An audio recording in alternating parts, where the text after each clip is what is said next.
Today on Sports Central, we go over our next team projection of this offseason, and it's going to be over the Illinois Fighting Illini, a team that went 2-6 in the 2020 season. Overall, a pretty underwhelming season for Illinois, and this team also fired their head coach, Lovie Smith, before the last game of the regular season last year, so it's going to make for an interesting 2021 season, as they've now got Brett Bielema taking over as head coach of the program, so it should make, once again, for an interesting season coming up here.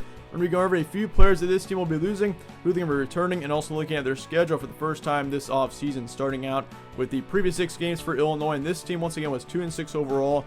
They lost to Minnesota 14-41, and that's kind of where this team really just did not look very good. But they would actually go on to win 2 games straight there. They beat Rutgers 23-20, which, I mean, Rutgers was actually a pretty decent team last season.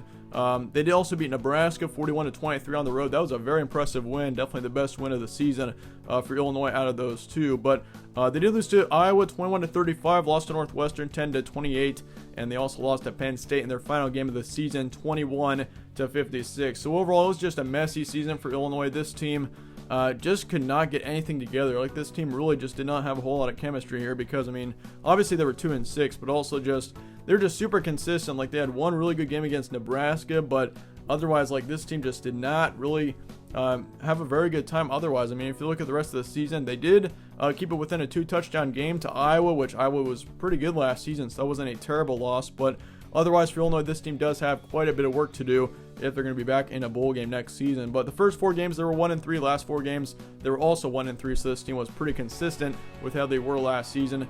Not a whole lot of improvement.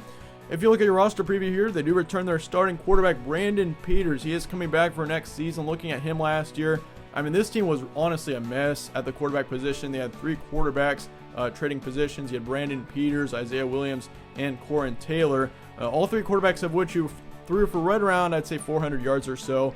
Brandon Peters did put up, I'd say, the best stats. He had right around a 50% completion rate, which obviously is not very good. This quarterback situation is, once again, just a mess for Illinois. If this team can figure out that quarterback situation, I could see Illinois being a much better team. Like, this team could be a bowl team next season if they can figure out the quarterback situation, and if they can get someone talented enough to take over under center. But otherwise, like, they got 3 quarterbacks from last season. Once again, Brandon Peters, Isaiah Williams, and Corin Taylor, all 3 of which should put up I'd say mediocre seasons. I mean, we did see Brandon Peters have the best touchdown interception ratio. He didn't throw an interception last season, and he also had the most passes on the year. He threw for 80 times, but just the completion rate just speaks for itself here. Brandon Peters rounds up to a 49% completion rate. That's basically him passing just below half of his completions, so that's definitely not something they want to have if you're going to be a good quarterback. So once again, for Illinois here, the quarterback situation is pretty uncertain, and if they can get one defined player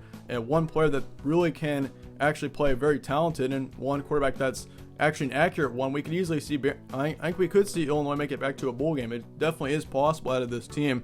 Especially looking at the running back core, they do return their top running back in Chase Brown. Last year, he actually put up over 600 yards. He was probably the best player on this offense. They also returned their second running back in Mike Epstein. Looking at him, he put up just right around 400 yards and 4 touchdowns. So rushing core all around looks pretty good for the 2021 season. I am not really worried about that position there. As for the receiving core, they do lose their top receiver, Josh. He's going to be gone for next season. He put up just right around 300 yards and 3 touchdowns. They do return their tight end, Daniel Barker. He actually played really well last season. He was quietly one of the better tight ends, I'd say, in the Big Ten. He put up right around 300 yards and 2 touchdowns last year. Watch out for him next year. He's going to have a huge impact on this team. They also return their second wide receiver, Brian Hightower. That's also going to be a big return there, as he put up just over 200 yards and 3 touchdowns. As for the offensive line, they lose 1 on there. They do lose 1 defensive lineman, 2 linebackers, and they also lose 1 in the secondary. So definitely something to watch out for there for this Illinois team. On the defensive side, it doesn't look too bad. You do lose 4 starters, though, once again, I mean, including that 1 in the secondary. This defensive side does lose a decent amount of talent, so you got to watch out for that there. But this offense, otherwise, once again, a huge key to Illinois making it to a bowl game next season is the quarterback situation. If they can get Brandon Peters or one quarterback to really improve over the course of this offseason, and if they can get one defined player in there, we're definitely going to see Illinois be in the contention for a bowl game next season, like possibly 5 to 6 wins. I could see Illinois definitely getting to that point if they can get something going at the quarterback position. But yeah, they do have promising returning production for sure. I'd say your roster honestly looks pretty good going into next season. It's just a matter of whether or not the talent can improve going into 2021. Chances of a bowl game next season, though, I'd say are pretty decent. I don't really want to say anything right now based off of, because we're still pretty early on in the offseason, but I mean, once again, it all depends on that quarterback situation. But chances of a bowl game, I'd say are actually probably 50-50. I think Illinois does have a chance to do it. Once again, just a matter of the talent that they've got here. Looking at your schedule for next season, you start off the year against Nebraska. That game has been moved to Champaign.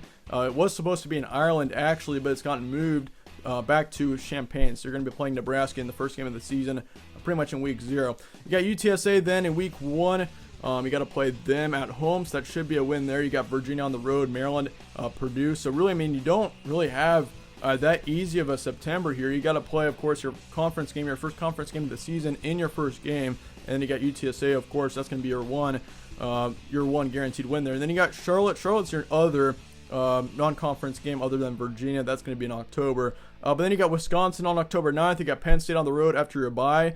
You got Rutgers then to finish out October. You got Minnesota on the road, and then Iowa on the road, and then Northwestern, of course, as well to finish out your season. So that being said, let's look at the first half of your schedule.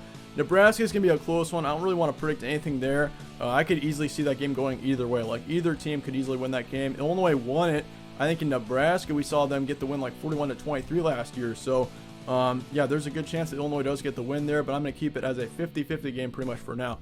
UTSA is going to be a guaranteed win, so you will get a win there in week 2 or week 1 if you're speaking about the entire season. You got Virginia then on the road on September 11th. That's going to be an interesting matchup there, considering Virginia, of course, had a pretty decent season a couple of years ago, and really last season is pretty underwhelming, but that Virginia team could come back to be a decent team next year, so that could be a tough matchup there. I'm going to keep that as a yellow game for now.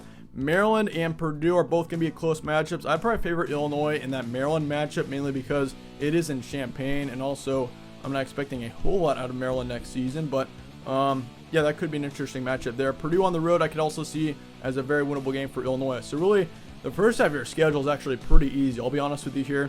Like, Nebraska, that's a winnable game. Maryland's winnable. Purdue's winnable. Virginia's also winnable. This team could start out 6-0. Like, I mean, that's probably a pipe dream right now, but this team, based off of the first half of your schedule, I mean, I could expect 3 to 4 wins at least in your first 6 games. If you're going to make it to a bowl game, it's almost pretty much a must that you have to get 5 to 6 wins in your first 6 games, because like, your second half of your schedule is brutal. I'll be honest with you here. Like, you got Wisconsin, Penn State, in back-to-back games. You got Minnesota, Iowa, and Northwestern then to finish out your season. And Rutgers is on the rise right now too, let me remind you. So that second half of your schedule is brutal. Just looking at this real quick, I'm going to say Wisconsin's going to be a close game. I don't really want to favor Wisconsin quite yet because it is in Champaign. Penn State, I'm definitely favoring the Nittany Lions there for now, mainly because it is in Penn State, which is a very tough place to play. So, especially when you got lots of fans in the stands, that could make for an interesting matchup there. Rutgers is going to be a close one. I'd actually favor the Fighting Illini in that matchup right now, but I'm going to keep it as a close one. Minnesota on the road then on November 6th, and then you got Iowa, of course, on the road on November 20th, and I'm actually going to put that as a red game. I'm favoring Iowa pretty heavily in that matchup, mainly because you're coming off of 4 straight pretty brutal games. Then you got to play in Kinnick Stadium, which Iowa, of course, is a tough place to play for one. You were just on the road a couple of weeks ago against Minnesota, and Iowa next season is going to be actually a really good team. I could see Iowa easily going on to the Big Ten championship. I mean, it's either going to be Iowa or Wisconsin in that Big Ten West making it to the championship. So Iowa is going to really need that win there if they want to stay on top of Wisconsin. They're going to be motivated, and they're going to get the win there.